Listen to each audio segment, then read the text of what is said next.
நேத்து விஜய் திருச்சியில நிறைய பேசினாரு. ஆனா அதுல ஒரு லைன் கொஞ்சம் நின்னு யோசிக்க வச்சுச்சுப்பா. எனக்கு இப்ப வேற எந்த வேலையும் இல்ல, உங்களுக்காக உழைக்கிறத தவிர.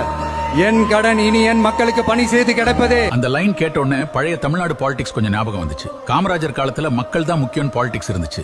எம்ஜிஆர் காலத்துல மக்கள் நம்ம ஆள்னு ஒரு ஃபீலிங் இருந்துச்சு. அதுக்கப்புறம் மெதுவா அரசியல் மாறிடுச்சு. மக்கள் சேவையை விட கட்சி சேவை அதிகமாயிடுச்சு. ஆனா இப்ப விஜய் இப்படி பேசுறப்போ அது ஒரு சாதாரண அரசியல் ஸ்பீச் மாதிரி தெரியல. பழைய தமிழ்நாடு பாலிடிக்ஸோட ஃபீல் மாதிரி இருக்கு. ஏன்னா பொதுவா அரசியல்ல எலெக்ஷன் வரும்போது தான் மக்கள் ஞாபகம் வரும். எலெக்ஷன் முடிஞ்சதும் மக்களே மறந்துடுவாங்க. ஆனா ஒருத்தன் மக்களுக்காக உழைப்பது தான் ஃபுல் டைம் வேலைன்னு நினைக்க ஆரம்பிச்சான்னா அது பாலிடிக்ஸ்ல பெரிய விஷயம். ஏன்னா கட்சியோட பேரை வச்சு ஒரு எலெக்ஷன் ஜெயிக்கலாம். ஆனா மக்கள் நம்பிக்கையை வச்சு நிக்கிற ஒருத்தனை அவ்வளவு ஈஸியா அழிக்க முடியாதுப்பா. இப்பவே 20 நாள் மேல ஆச்சு. நல்லா தான் போயிட்டு இருக்கு. இதே ஸ்பீட், இதே மைண்ட் செட் 5 வருஷம் தொடர்ந்து போச்சுன்னா குறைஞ்சது 15 வருஷத்துக்கு அவர் அசைக்கவே முடியாத நிலை வந்துருமோ என்னவோ. நீங்க என்ன நினைக்கிறீங்க?